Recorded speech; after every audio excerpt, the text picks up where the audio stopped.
إنك حميد مجيد. اللهم بارك على محمد وعلى آل محمد كما باركت على إبراهيم وعلى آل إبراهيم إنك حميد مجيد. نحمده ونصلي على رسوله الكريم. أما بعد فأعوذ بالله من الشيطان الرجيم. بسم الله الرحمن الرحيم. واضرب لهم مثل الحياة الدنيا كماء أنزلناه من السماء فاختلط به نبات الأرض فأصبح حشيما تذروه الرياح وكان الله على كل شيء مقتدرا. المال والبنون زينة الحياة الدنيا والباقيات الصالحات خير عند ربك ثوابا وخير أملا.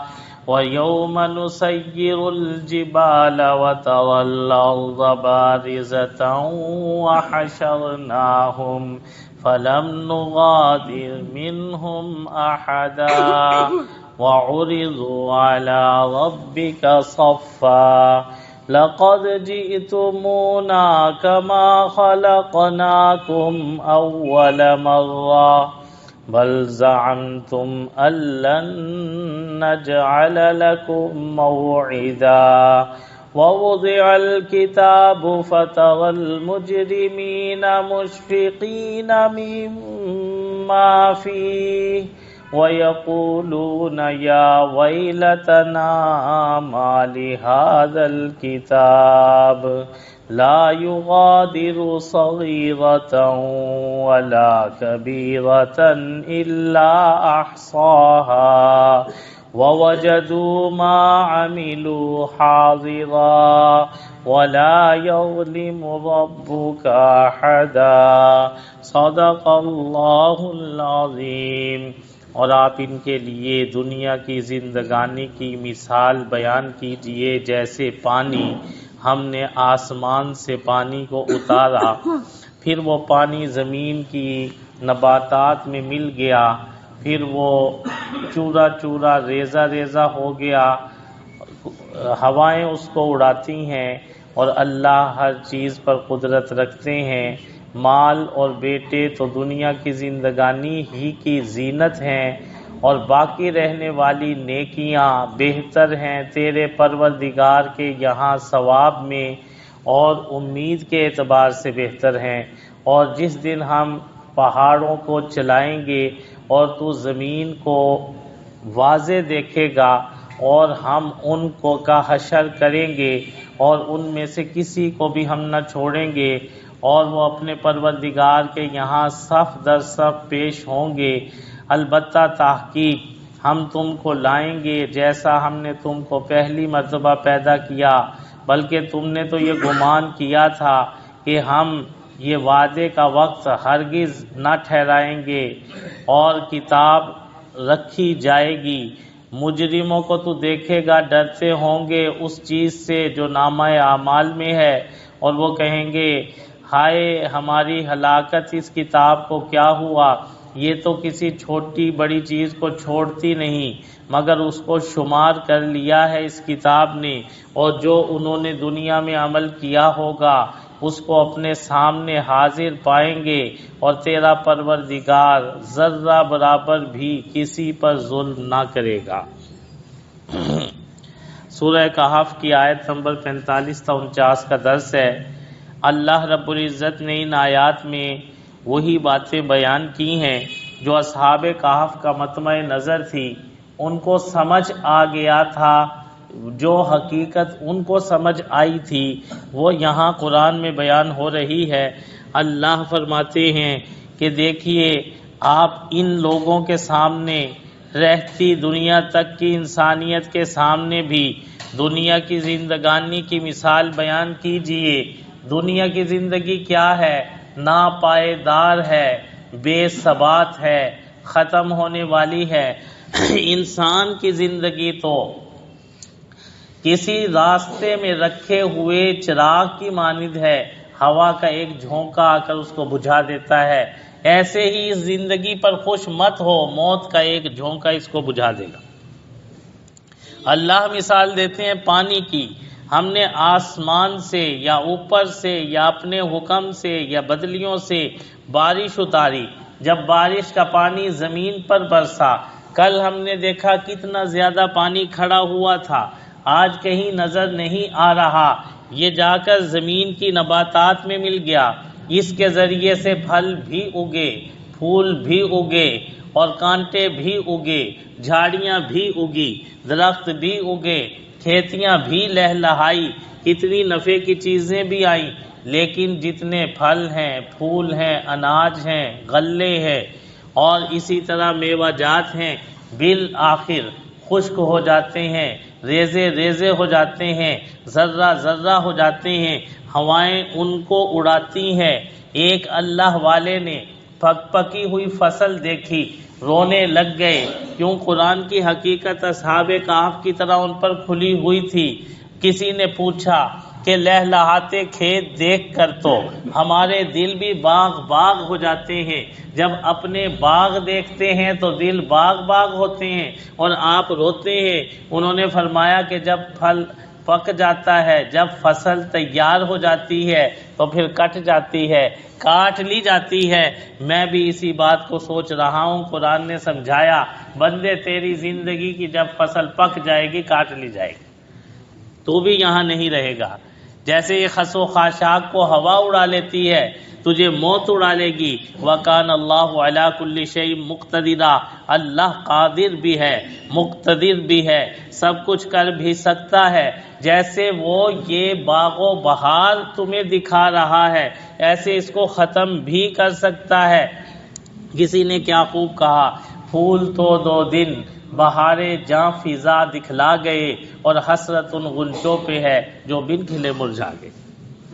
کتنے بچے ہی فوت ہو جاتے ہیں، ابھی کھلتے ہی نہیں، اور کتنے کھل کر مرجھا جاتے ہیں۔ یہ زندگی اسی طرح ہے، پھول کی طرح سمجھ لیجئے، پھول جب کھل جاتا ہے اب اس کی پنکھڑیاں گر جاتی ہیں، انسان جب کھل جاتا ہے موت کے گھاٹ اتر جاتا ہے۔ تو فرمایا اس دنیا کی زندگی کے اوپر تم کچھ بھی اعتماد نہ کرو، یہ بے اعتماد زندگی ختم ہونے والی۔ المال والبنون، ارے پچھلے رکوع میں جو بات ہو رہی ہے وہ کہہ رہا تھا میرا مال بھی، میرے بیٹے بھی، یہ سب کیا ہے؟ دنیا کی زندگانی کی زیب و زینت ہیں۔ باقی رہنے والی نیکیاں بہتر ہیں تیرے پروردگار کے یہاں، ثواب کے اعتبار سے، امید کے اعتبار سے۔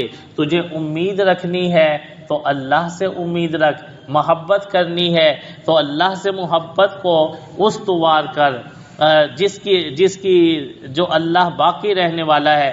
باقیات الصالحات کی تفاسیر میں لکھا ہے 3 کلمہ، اس کے کلمات یہ پڑھیں، ان کو زندگی میں لائیں، ان کا یقین پیدا کریں، یہ باقیات الصالحات ہے۔ اسلام کے ارکان نماز، روزہ، حج، زکوٰۃ باقیات الصالحات ہیں۔ اسی طرح فرمایا اللہ کے راستے کی جد و جہد اور محنت اور کوشش، خود دین پر آنا، دوسروں کو دین پر لانا، اور جہاد سے لے کر قتال تک، یہ سب باقیات الصالحات ہیں۔ اسی طرح کوئی بندہ کوئی نیکی کا کام کر جائے، رفع عامہ کا کام کر جائے، کہیں کنواں کھدوا دیا، کہیں نلکا لگا دیا، کہیں مدرسہ تعمیر اس میں حصہ، کہیں مسجد تعمیر اس میں حصہ، یہ سب باقیات الصالحات ہیں۔ فرمایا اگر لا تحتقرن من المعروف شیئا، کسی نیکی کو حقیر نہ جان، ولو ان تلقى اخاك بوجه طلق، اگرچہ تجھے اپنے بھائی سے خوش روئی سے ملنا ہی ہو، مسکرا کے ملنا، خوش روئی سے ملنا، دوسرے مسلمانوں کے ساتھ اچھے اخلاق سے پیش آنا۔ اللہ کے نبی کریم صلی اللہ علیہ وسلم کے صحابہ کے اسوہ کو ہم دیکھیں، ایک صحابی فرماتے ہیں کہ حضرت عبداللہ بن عمر اپنے خادم سے آؤ ذرا بازار کو چلیں، بازار چلے گئے، واپس آ گئے، کچھ بھی نہ خریدا۔ کیوں بھائی؟ بازار سے گزرا ہوں، خریدار نہیں ہوں۔ خادم نے پوچھا حضرت بازار جانے آنے کا کیا مقصد، کیا فائدہ ہوا؟ ہم جو عبادت میں لگے تھے اس کو چھوڑ کر چلے گئے۔ فرمایا ہم نے کتنے مسلمانوں کو سلام کیا، یہ ہم نے اسلام کو زندہ کیا، مسلمانوں سے حسن سلوک کیا، یہ عبادت ہے۔ تو اس لیے فرمایا کہ خوش روئی سے ملو، یہ عبادت ہے، یہ باقی رہنے والی نیکیاں، دوسروں سے اچھے معاملات کرنا، اچھے اخلاق برتنا اور معاملے کا کھرا ہونا، یہ ایسی باقیات و صالحات نیکیاں مرنے کے بعد یہ یاد رکھی جائیں گی، اسی کی وجہ سے اچھے تذکرے ہوں گے۔ اور فرمایا کہ جس کی موت پر کئی بندے گواہیاں دیں کہ یہ اچھے اخلاق والا، اچھے معاملات والا، اللہ کے رجسٹروں کے اندر اگر اس کے گناہ ہوں، اللہ فرماتے ہیں میں اپنے بندوں کی گواہی قبول کر کے اس کو بخش دیتا ہوں۔ اللہ فرماتے ہیں یہ قیامت قائم ہونے والی ہے، تم کہتے ہو یہ پہاڑ ہیں اتنے بڑے، اتنا بڑا زمین کا نظام ہے، یہ کیسے ہلے گا، دیکھنا پھر وَيَوْمَ نُسَيِّرُ الْجِبَالَ، پہاڑوں کو تو ہم چلا دیں گے اور زمین کو ہم چٹیل میدان کر دیں گے۔ وَيَسْأَلُونَكَ عَنِ الْجِبَالِ فَقُلْ يَنسِفُهَا رَبِّي نَسْفًا فَيَذَرُهَا قَاعًا صَفْصَفًا لَا تَرَىٰ فِيهَا عِوَجًا وَلَا أَمْتًا۔ اللہ فرماتے ہیں یہ پہاڑوں کے بارے میں آپ سے پوچھتے ہیں کہ یہ کیسے ہٹیں گے، زمین ایک میدان کیسے ہوگی؟ فرمایا کوئی موڑ، کوئی آڑ، کوئی گلی، کوئی نکڑ، کوئی مکان نہیں رہے گا، یہ جتنی بڑی بڑی عمارتیں یہ کھڑی مٹی ہیں، یہ پڑی مٹی ہو جائیں گی، یہ زمین بوس ہو جائیں گی، حتیٰ کہ پہاڑ زمین بوس ہو جائیں گے۔ قیامت میں قائم کروں گا، سب کا حشر کر دوں گا، حشر کیا کہتے ہیں، نشر کر دوں گا، سب کو واضح کر دوں گا، کوئی پیچھے چھپا بچا نہیں رہے گا، سب کو قبروں سے اٹھا دوں گا، لا کے کھڑا کروں گا۔ اللہ فرماتے ہیں پھر کیا ہوگا، تم پیش ہوگے اپنے پروردگار کے سامنے، یہ ایمان والوں کی صف ہے، یہ بے ایمانوں کی صف ہے، یہ ماننے والے، یہ نہ ماننے والے، یہ کافر، یہ مشرک، یہ ملحد، یہ یہود، یہ نصارہ، یہ نمازی، یہ روزے کی کثرت کرنے والے، یہ ذکر کی کثرت کرنے والے، صف صف بنا کر، تولیاں بنا کر، عبادتوں کے اعتبار سے وہاں میں جمع کروں گا، تم سب میرے دربار کے اندر آؤ گے، تمہیں میں دوبارہ زندہ کر کے اٹھاؤں گا جیسے میں نے پہلی مرتبہ پیدا کیا تھا۔ پہلی مرتبہ پیدا کرنا، عدم سے وجود دینا تمہارے لیے مشکل ہے، ایک کو موت دینا تمہارے لیے مشکل ہے، اور سب کو اللہ فرماتے ہیں ما بعثکم ولا خلقکم الا کنفس واحدہ، کسی ایک کو زندگی دینا، ایک لمحے میں سب کو دینا میں اللہ کے لیے برابر ہے۔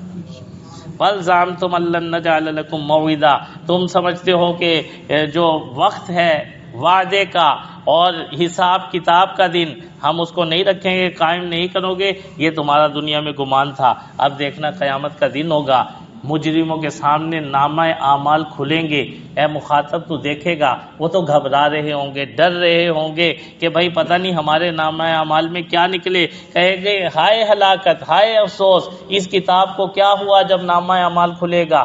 کوئی چھوٹی برائی، کوئی بڑی برائی، کوئی چھوٹی نیکی، کوئی بڑی نیکی یہاں تو چھپی ہوئی نہیں ہے، ساری ہمارے سامنے ہے، اس کتاب نے سب کو شمار کر لیا ہے، سب کچھ اس کے اندر لکھا ہوا ہے، ہر قول بھی لکھا ہے۔ اسی لیے کسی نے کہا کہ بھائی بات کرو تو سوچ کر کرو، پہلے تول لو پھر منہ سے بولو، تمہارا ہر بول لکھا جا رہا ہے، تمہارا ہر عمل لکھا جا رہا ہے، تمہاری ہر سوچ پہ اللہ کے پہرے ہیں، تو بھائی اس لیے صحیح سوچو، صحیح بولو۔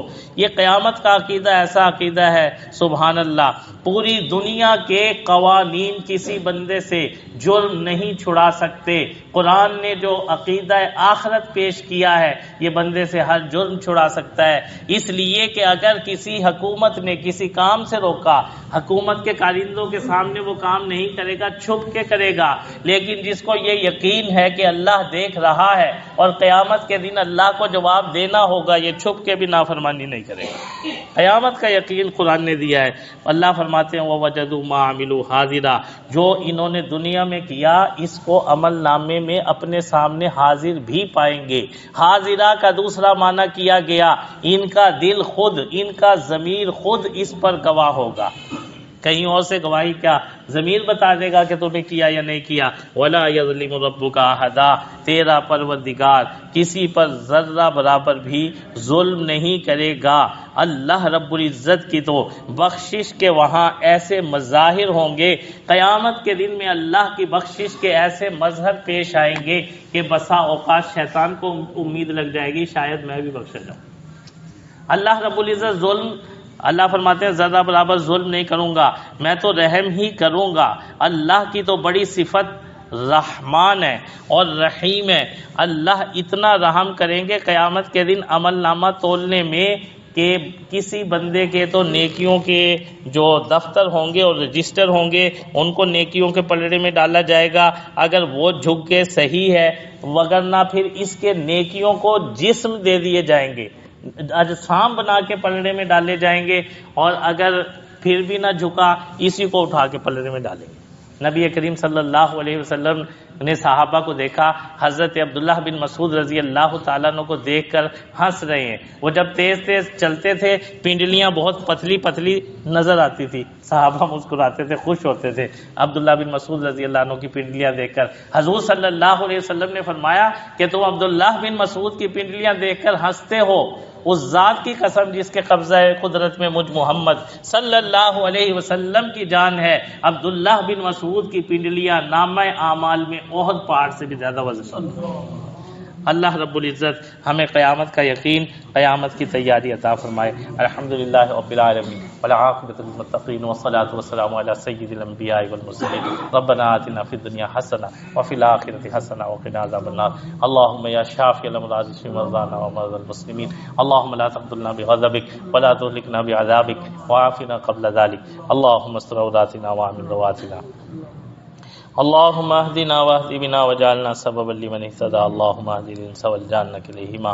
صلى الله على النبي الكريم وعلى اله واصحابه اجمعين. آمين برحمتك.